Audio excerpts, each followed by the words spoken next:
నాడు యూనివర్సిటీ మంచి భవిష్యత్తు కోసం తెలుగు విద్యార్థులు ఇష్టపడే యూనివర్సిటీ. ఇండస్ట్రీకి అందరూ ఎందుకు వస్తారంటే ప్యాషన్తో వస్తారు. చిన్నప్పటి నుంచి ఆర్టిస్ట్ అవ్వాలి కోరుకుతుంటాను. నేను అసలు ఆ ప్యాషన్తోనే రాలేదు. అసలు నాకు అసలు ఆర్టిస్ట్ అవ్వాలన్న ఆలోచన ఎప్పుడూ లేదు. ఇప్పుడు కూడా అయ్యానని అనుకోవట్లేదు. అయితే వైజాగ్లో ఇలాగే ఒక సెలూన్ షాప్కి వెళ్తే కుర్రోడు చూశాడు నన్ను. భయ్యా నువ్వు మిమిక్రీ చేస్తుంటావు కదా అన్నాడు. ఆ అబ్బాయే తీసుకుని వెళ్ళి ఆర్జే విశాఖ ఎఫ్ఎం అప్పుడు వైజాగ్లో కొత్తగా రావడం 2000 అప్పుడు అక్కడ తీసుకెళ్ళడం, అక్కడ సెలెక్ట్ అవ్వడం, ఆర్జేగా చేయడం అలాగే జరిగిపోయింది. తర్వాత హైదరాబాద్ కొన్ని ఫ్యామిలీ సిచ్యువేషన్స్తో పేరు తెచ్చుకోవాలి, ఏం చేయాలి, ఎటు వెళ్ళాలో తెలియలేదు.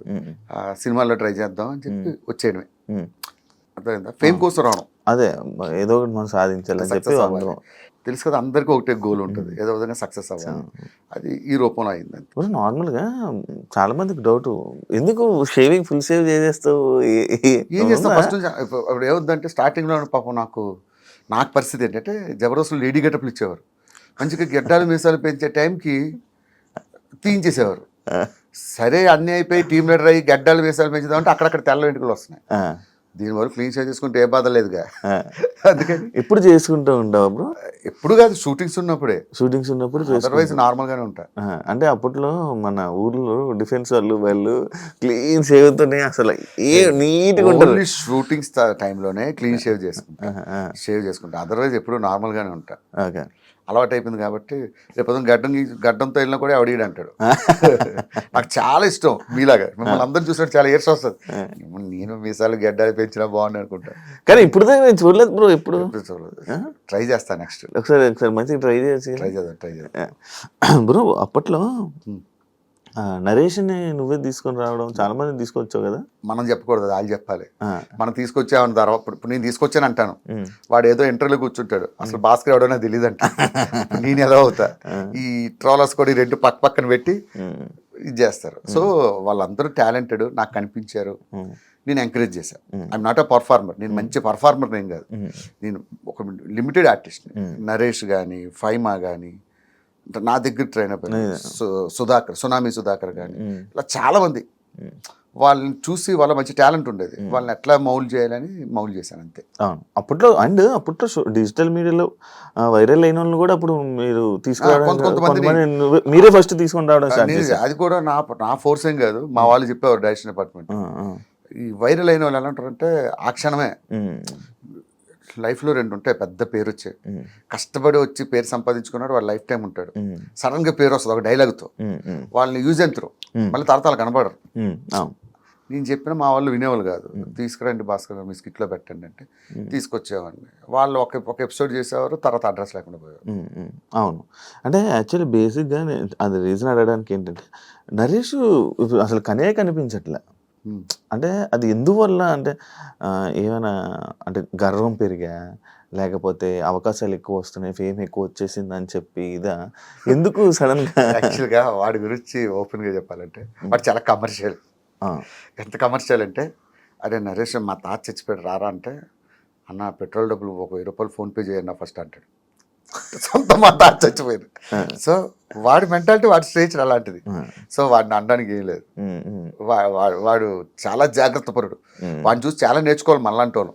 అవును, నేను ఇది కూడా విన్నాను, నరేష్ అంటే కమర్షియల్, అసలు ఏదైనా కమర్షియల్ అని కాదు కానీ జాగ్రత్త, ఇది కూడా విన్నాను. నిజమే, నేను చెప్తున్నాను కదా, సొంత మా తాత చచ్చిపోయాడు రారా అన్నా కూడా పెట్రోల్ డబ్బులు ఎడతాడు. మా ఇంటికి భోజనం రమ్మంటే ఒక 500 ఫోన్ పే చేసి మనం పెట్రోల్ కొట్టించి మనం భోజనం పెట్టాలి.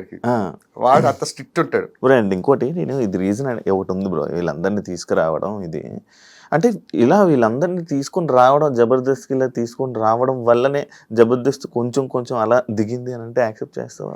లేదు, వీళ్ళంతా టాలెంటెడ్. నరేష్ గానీ, ఈ నరేష్ అనేది కదా అప్పట్లో సోషల్ మీడియాలో వైరల్ అయిన ఒక్కొక్కరిని. నా టీంలో ఎప్పుడు నేను అంత ఎంకరేజ్ చేయలేదు ఎవరిని.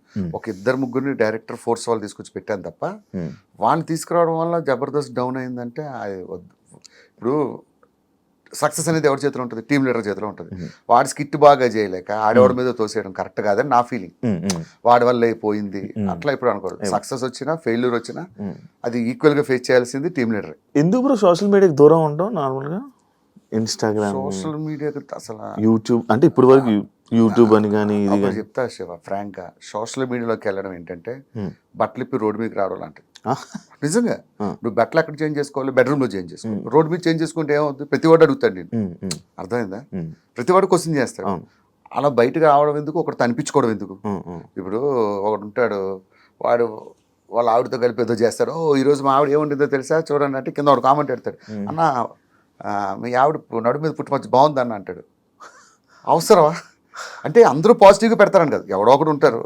ఎందుకు ఒకరితో అనిపించుకోవడం? నాకు ఏదైనా బేర్ చేస్తా కానీ ఒకరితో చెప్పించుకోవడం, ఒకరితో అనిపించుకోవడం అనేది అసలు ఇష్టం ఉండదు. అంటే ఆ సోర్స్ వేరే వాడికి ఇవ్వడం ఎందుకని. వన్స్ సోషల్ మీడియాలోకి వస్తే ప్రతి ఒక్కరు మన గురించి మాట్లాడతారు. ఎందుకు వాళ్ళతో మాట్లాడించుకోవడం? డబ్బులు ఉన్నా లేకపోయినా పర్లేదు, తినడానికి ఉండడానికి ఉంటే చాలు. అందుకే సోషల్ మీడియా చాలా మంది అంటారు, యూట్యూబ్ ఛానల్ పెట్టుకోండి, బుల్లెట్ భాస్కర్ ఛానల్.